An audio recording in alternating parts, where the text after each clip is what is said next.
is there a temperature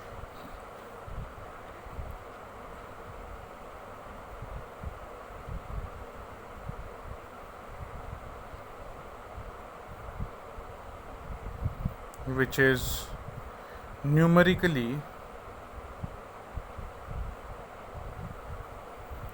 the same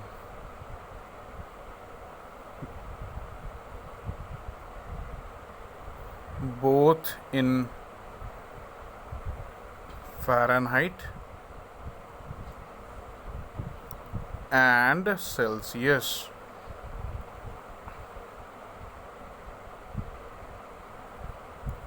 So they're asking whether it is there or not, and if it is there, find it.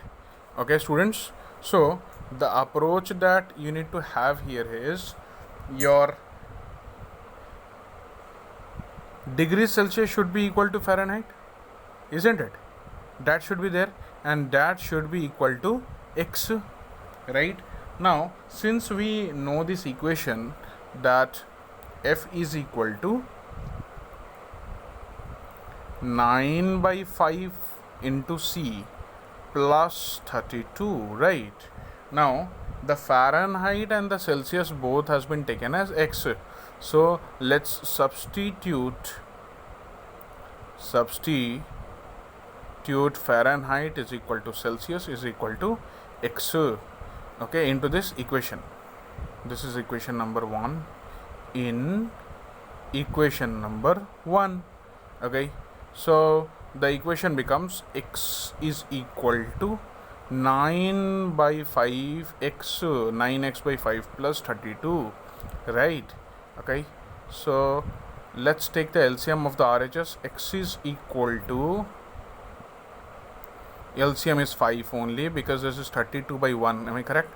So 5 divided by 5 gives you 1, 1 into 9x gives you 9x plus 5 divided by 1, 5 divided by 1 into 32, 5 divided by 1 into 32. So 5 divided by 1 gives you 5, 5 into 32.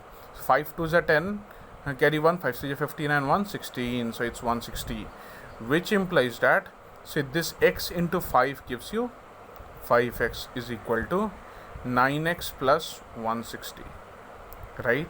Students, this will be on the left hand side. 5x minus 9x plus 9x on transposition became minus 9x is equal to 160, which implies that minus 4x is equal to 160, which implies that xc is equal to 160 by minus 4. So minus either in numerator or in denominator is minus only.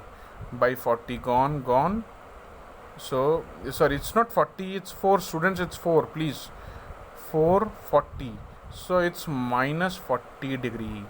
So minus 40 degree in Fahrenheit, minus 40 degrees Celsius is equal to minus 40 degree Fahrenheit. Very, very important and a tricky question which can appear in your examination. Okay, students. So this is how we complete the linear equation in two variables, the complete chapter. I started with a linear equation wherein I gave a slight introduction of the constants, the variables, the coefficient, right, the degree, okay, and then we went to do some we solved some equations of some linear equations we solved, and then we came into problems concerning linear equation in one variable. I did first, and I did lots of problem and various types of problems I've done, and on every concept I've done 2 questions each, right? Okay, and then I came on to the linear equation in 2 variables. There into this linear equation in 2 variable, I've showed you how to solve, okay, an equation, okay, for x and y using graph. I have told you what is the solution of a graph, what is the solution of an equation. I have even showed you how to take out the value of a, b and c, right? A is the coefficient of x, b is the coefficient of y, and c is the intercept. If you will be reading the straight line, you will find it, and the c is taken as intercept, okay. That I have shown you that whatever the intercept is there, it will be there intersected on the x-axis by the line that you are drawing. Okay, so that's all for this chapter. Next we will be moving to the very next chapter. Thank you, students.